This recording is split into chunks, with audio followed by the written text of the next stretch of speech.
Chloe just walked us through all the sort of major learnings that we had about how successful small groups that are organized around Jewish wisdom come together and stay together.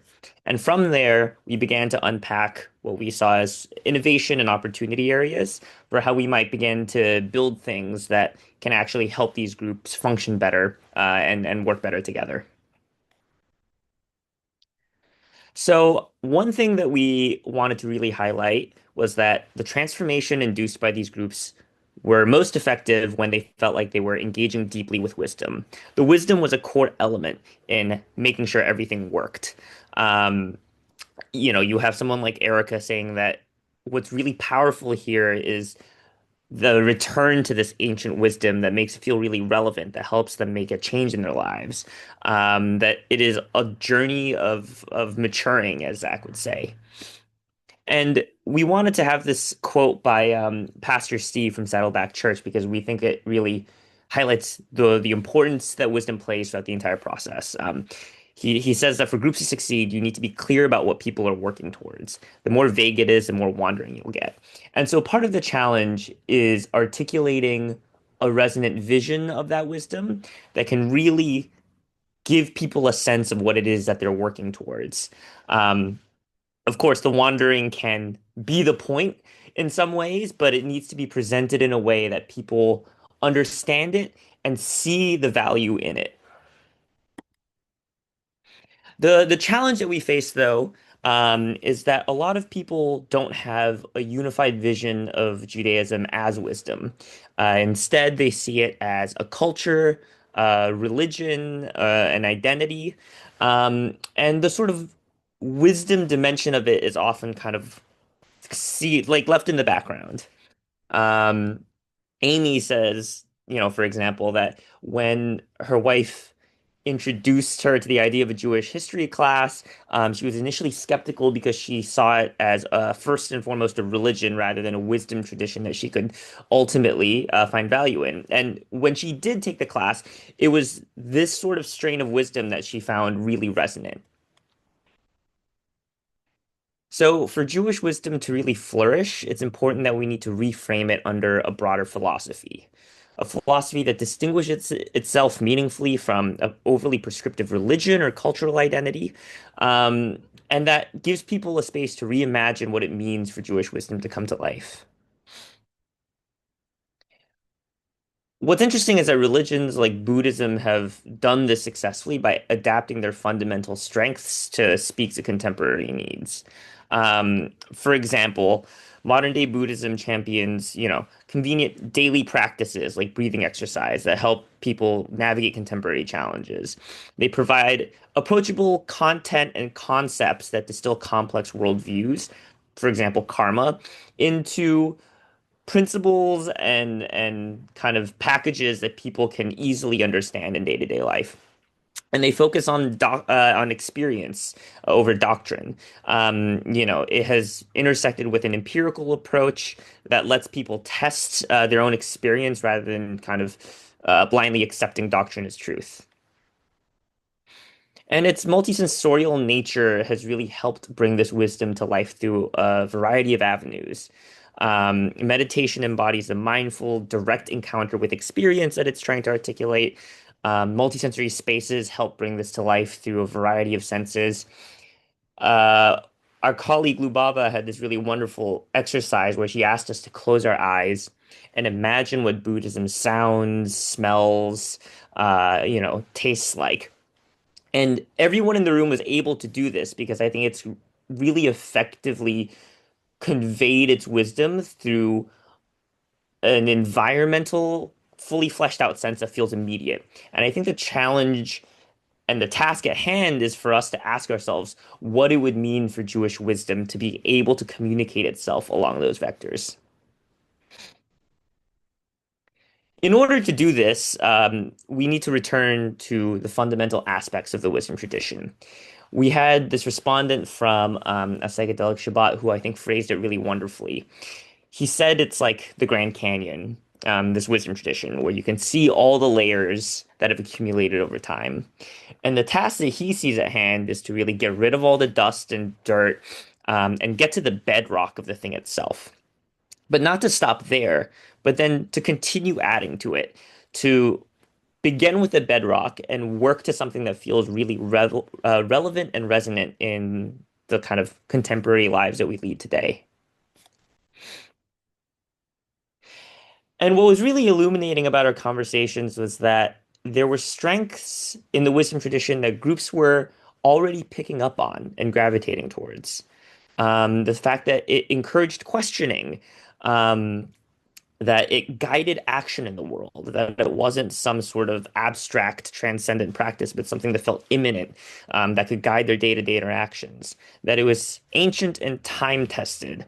As Jessica, participant of At the Well, told us, it was the fact that people had followed it for thousands of years, and that's what really helped it click. And that it was founded in joy. A lot of respondents noted that their small groups didn't take themselves overly seriously. Rather, it was a sort of moment of happiness and joy that they could look forward to. But it wasn't hedonistic or superficial joy, but joy in a more kind of profound sense, that feels very necessary as people are kind of navigating the challenges of the world today. And more deeply, we saw elements of the Jewish tradition that were really critical to meeting the needs of today's world. It was intrinsically communal. So, at a moment when more people are spending more time alone than ever before, its emphasis on working through complex questions together, and on the sense of self emerging from this community was really, really appealing to people. And it was also essentially discursive. Spaces for healthy, open discourse can feel far and few in between right now. And Jewish wisdom's emphasis on thoughtful dialogue, was a welcome space for people. And so transforming Jewish wisdom into this broader philosophy requires it to kind of us to really equip these small groups with the tools to make this vision their own, and while also establishing a broader vision these small groups can rally around. And so, in order to do this, we were thinking in a sort of three-pillar approach. The first pillar really deals with uh, presenting Jewish wisdom as a philosophy, getting to that core bedrock of ideas, and that ancient truth that people can immediately resonate with, and making that truth feel practical, applicable, and felt immediately without exhaustive study. The second pillar was really equipping people with the tools that they needed to make that wisdom their own, creating spaces of discourse and practices that could establish shared intent and vulnerability so conversation could occur without fear of lacking expertise. This was about guiding people through the wisdom and helping them work it into their own practices. And the last pillar was really helping bring that wisdom to life. Not just about knowing what the wisdom says, but helping people embody it in their day-to-day lives, going from know that to know how. And so for each of these pillars, we had a number of design principles and opportunities that sort of stemmed from it. And I'll go quickly through each of the pillars and sort of talk about how we were thinking about each of the sort of opportunity areas that might emerge.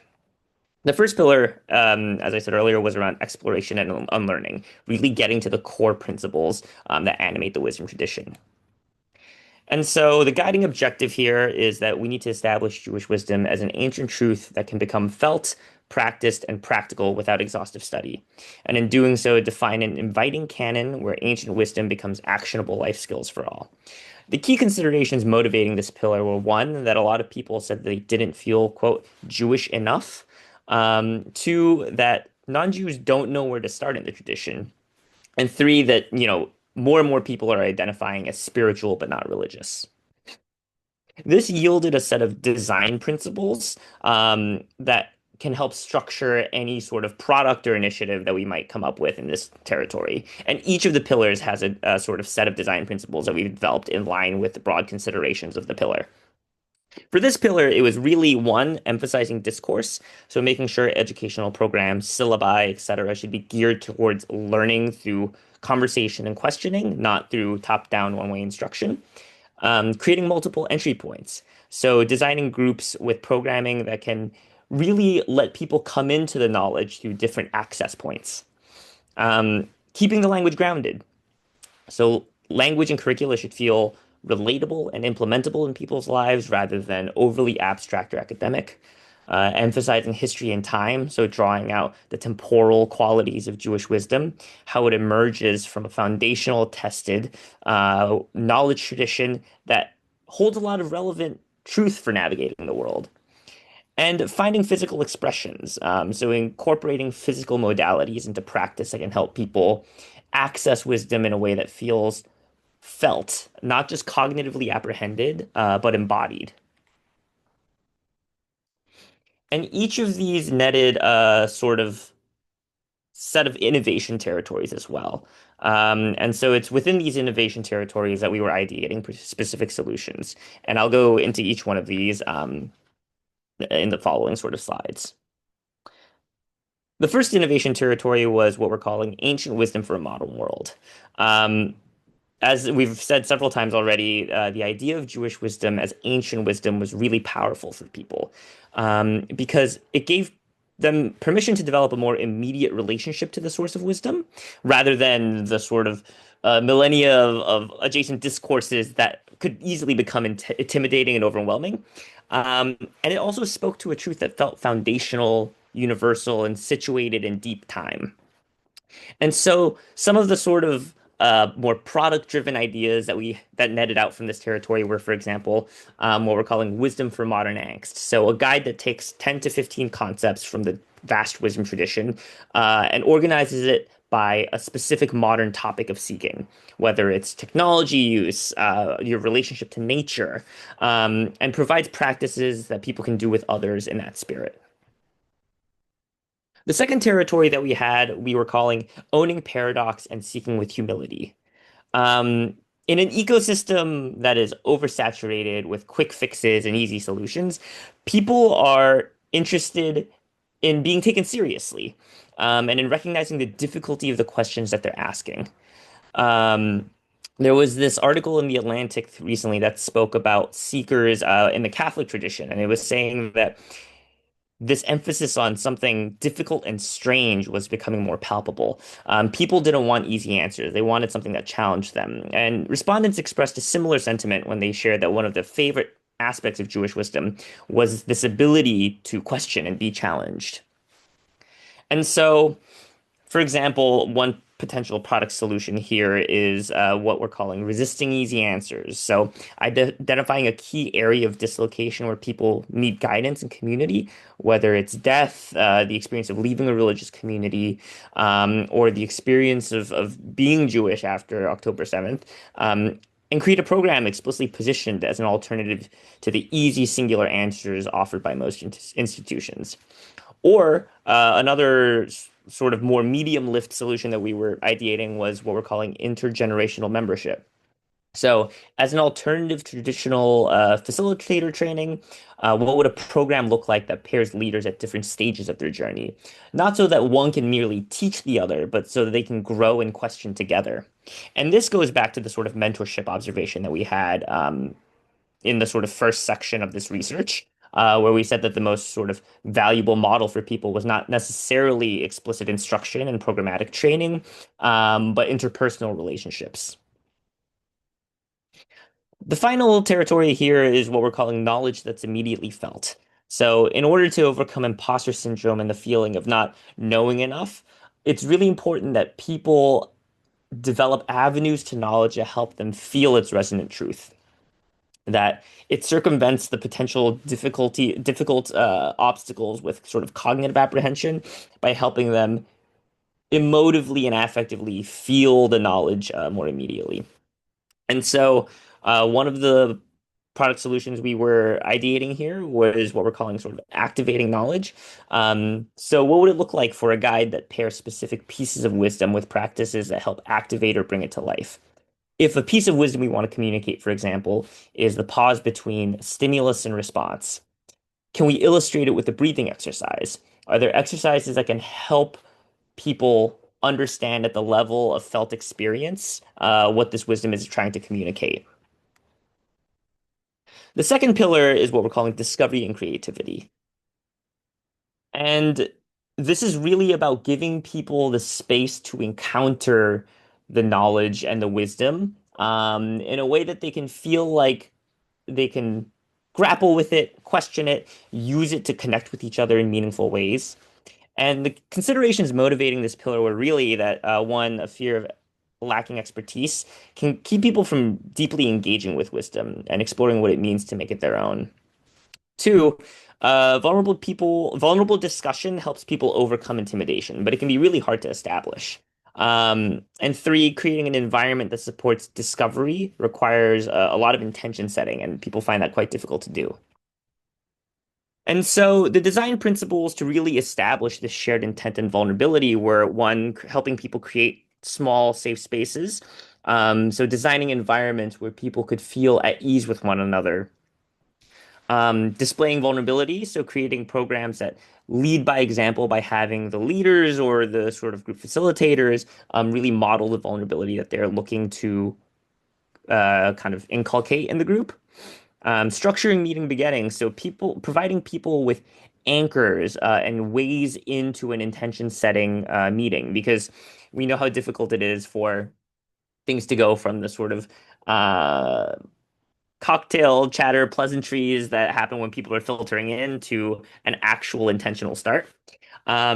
Supporting multiple paths of development, and so making it so that different ways of growing within the group are possible. That it's not just one model that each group is kind of practicing, and then emphasizing building blocks. So communicating the fundamental purpose of rituals and practices so that people can make it their own, and giving them the tools they need to be able to play with and experiment with practice.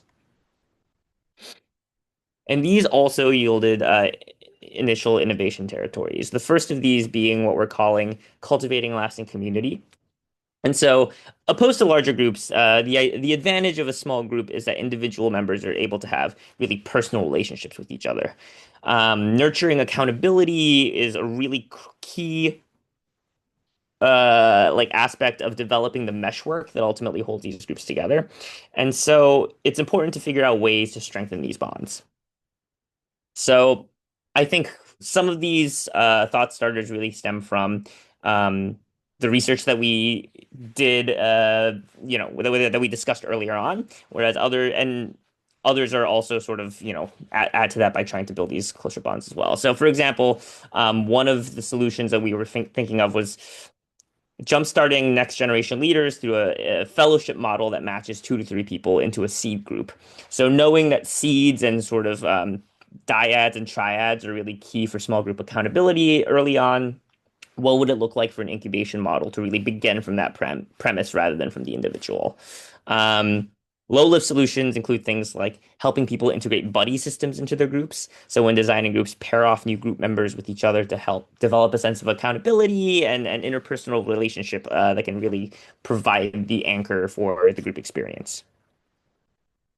The second innovation territory was around creating sacred spaces. So rituals and practices, that help mark off sacred time, are really important for people because ultimately these groups work best when they feel like they are a step away from the hustle and bustle of day-to-day life, when they're a really special place where people can reflect, and come together.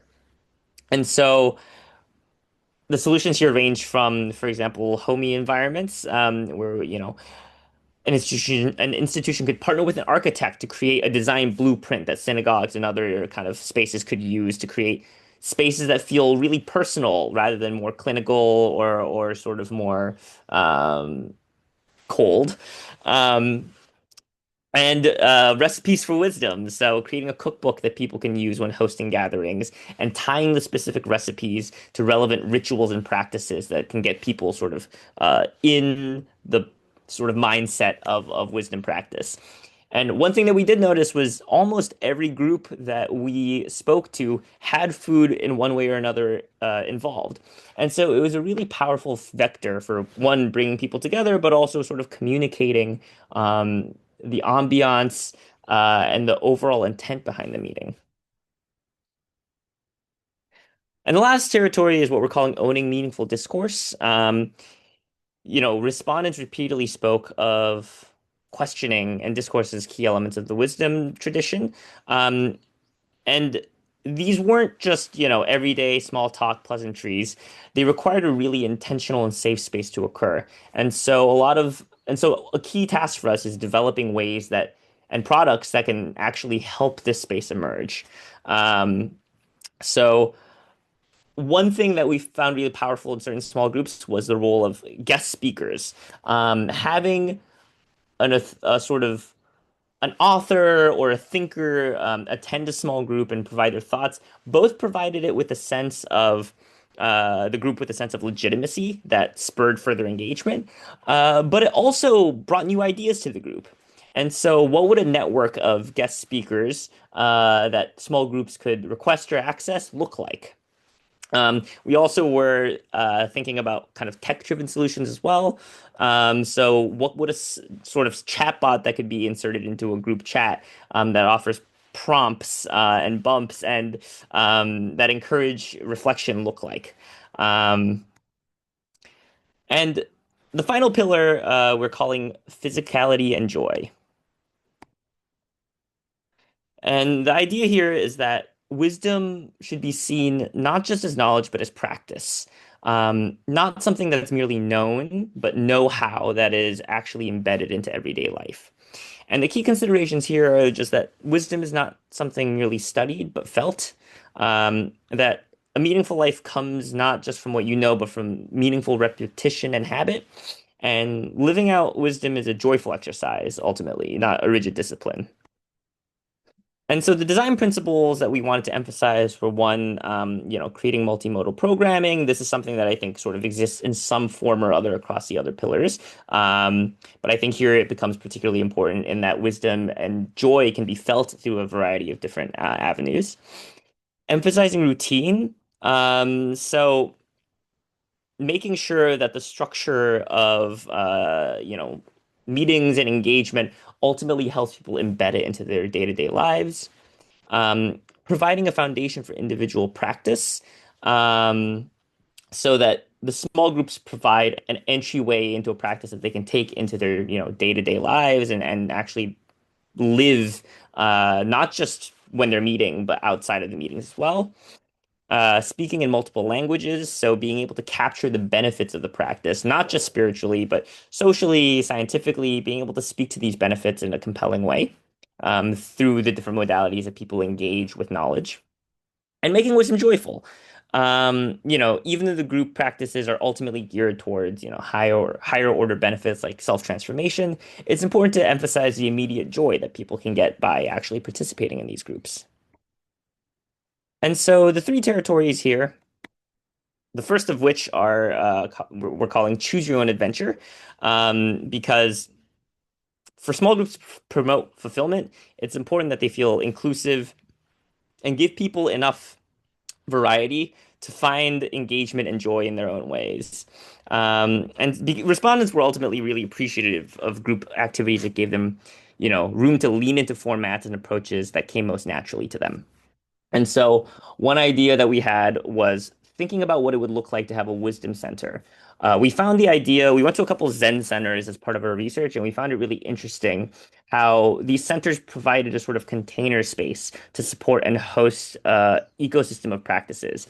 In contrast to kind of existing institutions, these were less hierarchical and revolved primarily around small group programming. So, what would the equivalent rooted in Jewish wisdom look like? The second territory we're calling building a wisdom habit. So respondents often didn't speak of wisdom in analytic terms or factual knowledge. There was too much baggage of being right or wrong in this mode. Rather, they spoke of it almost as a sort of ongoing practice, a fitness sort of activity that they might exercise and cultivate over time. It wasn't about merely just getting it one day. It was about continuing to practice and refining yourself. And so we looked at, industries like exercise like social media platforms. We were talking about, for example, Spiritual Strava, a platform for social sharing of spiritual practice with milestones and reward mechanisms, as well as just lower lift habit building challenges, group level challenges that can hold members accountable for sticking to a given practice over a defined timeline. Um, Beginning with the idea of a lifelong practices and kind of working backwards to help people ease into that by creating distinct milestones, goals, and challenges that they could meet, to ultimately sum up to this broader lifetime practice that they wanted to cultivate. And the last territory we're calling taking joy seriously. Rather than, joy be something superfluous that distracted from the sort of heavy, deep pursuits, respondents saw joy as a partner in the journey towards wisdom. A wisdom practice needs to take joy seriously, without trying to over-engineer it, because ultimately that'll be key for long-term engagement. Um, and so in my one of my expert conversations with Casper, um, he we spoke about the importance of showing, rather than just talking about the benefits of small group participation. We spoke about things like, for example, Dungeons and Dragons podcasts or therapy shows, content that people can engage with that actually show the benefits of what being in that process look like, rather than merely just describing it in the abstract. And so, what would programming that shows the benefits and joyous moments of participating in a Jewish wisdom small group look like? What kind of media formats could we leverage? There's a lot of precedent for how these, for other sort of small group centric um, programs that are sort of that help cultivate the sense of parasocial participation. And so I think we wanted to see whether we could take a cue from those media formats like those podcasts to create programming that helps people actually like experience the joy of being in a small group firsthand to get them interested in more. Um, other initiatives included sort of facilitating group retreats, um, developing an infrastructure that small groups could use to plan these retreats, because ultimately these sort of fun relationship building moments are really important for people. Um, and then helping people connect their practice to day-to-day joy. So developing a journal that prompts people to track their moods in a way that helps them feel and reflect on the benefits that they're getting from the group. If you remember from our first batch of research, one of the participants said that he didn't really connect the dots between his benefit at attending church, and his good mood until he was journaling about it and could see the connection happening temporally. Could we facilitate this process through just kind of easy to access materials? Ultimately, these pillars should work together to create the sort of shared perspective and resources that are needed to enable the adoption of Jewish wisdom by small groups. It's about establishing the kind of ancient rooted thinking that people are really resonating towards, helping them make it their own, engage with it, grapple with it in a safe space, and then ultimately bring it into their lives and have it shape their day-to-day practice, both in the small group context, but also outside of it as well. It's important that this wisdom ultimately is discursive, something that connects people from generation to generation in an ongoing dialogue. Its discourse is built into the DNA of Jewish wisdom. It means connection and world disconnection. It's action oriented and outward facing. Um, it's a journey in a world of quick fixes, and it's not just a discourse of the mind, but can be a discourse of the body. It can be something that's immediately felt. And so we really want to emphasize this because we think this is discourse is what the Jewish wisdom tradition has that no other wisdom tradition can claim in the same way.